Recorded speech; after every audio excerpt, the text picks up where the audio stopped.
Physically, none of us are equal. Intellectually, anywhere you can possibly imagine to test each other in a physical sense, we're not equal. But the thing that does make us equal is the soul, is that truth of the spiritual entity, being the soul.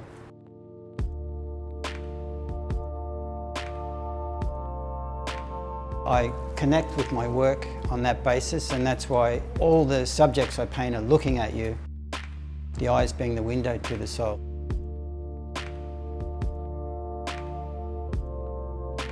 I started drawing when I was a boy. I drew prolifically, faces mainly.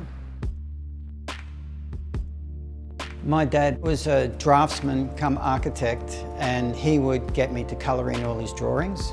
He had pretty good faith in me, and must have been a good colourer. I did that until I was 14. Then my dad died suddenly, and I lost focus on everything.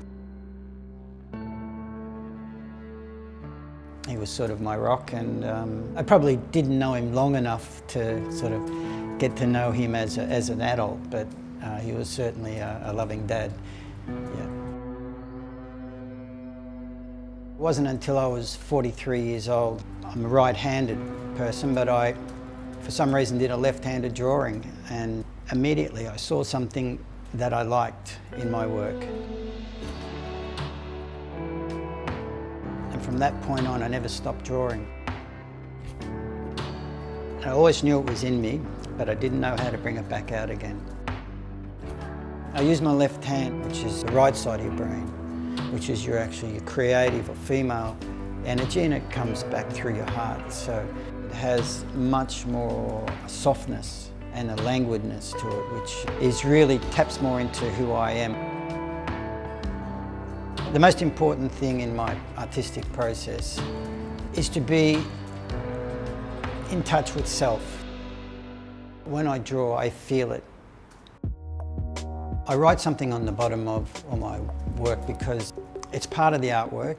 If I just did an animal, it would have sort of little meaning to me. So what the words do is give a layer of, the most profound knowledge there is. Who are we? Why are we here? If I just wrote a song title or something, it would just be mind garbage. But because what I do is honest, it resonates and has an energy. I made 2 books. This is my first book called Because I Love You. And so it's a poem on one page and an animal on the other. And this is my second book.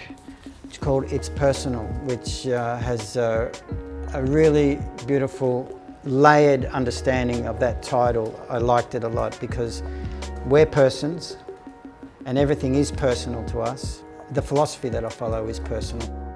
If you can't actually live in every moment what you understand, then what comes out won't be real, won't be what it's intended to be. And I can't have that as an artist. I've got to make sense of my reality, and that's what art should do for an artist, through my work. And I approach the canvas with delight.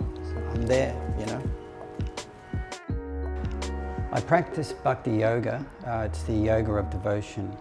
It enables me to decipher this world we live in and gives me a way of living that urges me to see the truth of the soul in all living entities and the truth of a personal God.